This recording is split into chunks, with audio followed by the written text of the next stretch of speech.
Hello, Mr. Vicent. What is exactly the low volatility anomaly? Which stocks are considered attractive in these strategies? The low volatility anomaly is actually quite a surprising phenomenon.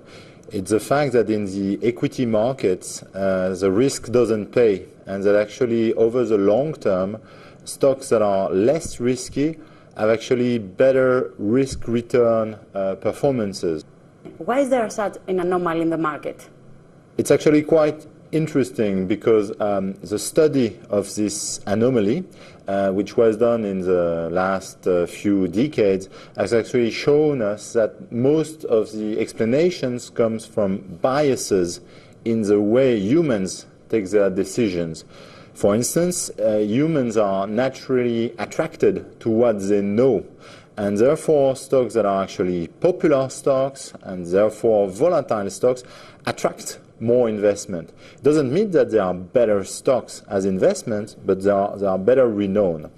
There are also some other biases in the way people choose their investments. For instance, we know that people are attracted by risk. It's the fact that, for instance, in all countries you have lottery systems and people play lottery although they know that you do not make money by playing lottery. It's the same with stocks. The least volatile stocks are actually overlooked, and people tend to prefer irrationally the very volatile stocks. Could you please tell us what is the reason that led you and the BNP Paribas to study low volatility?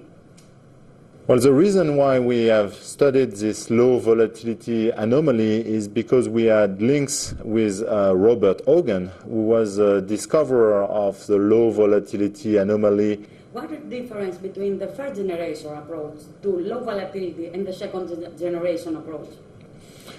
The first generation approach to low volatility is the risk-based strategies. So strategies that are investing in equities and trying to reduce the risk. For instance, by choosing the minimum variance approach or even the equal weighting scheme, and those kind of strategies that had been known for a long time had been seen to have actually performances that were better than expected and better than the market. You might have seen these articles about the monkeys playing darts on the Financial Times, and this all relates to that phenomenon. What markets are in accordance with BNP Paribas, those who hide investment opportunities? One of the interesting aspects about low volatility is that it's not a question of timing. Low volatility is kind of a general virtue. It's prudence. You have to be prudent, and of course you cannot say when you should be prudent. So that's why I'm quite cautious about markets and timings, because I consider that these things are very difficult to predict.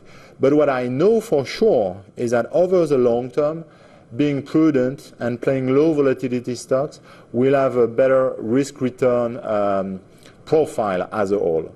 At the moment, the risks that we can see in the equity markets are obviously related to the very low interest rates. Well, interest rates are very low, and this fuels bubbles that can explode at some point or another. So that's a good reason to be specifically into low volatility strategies at the moment.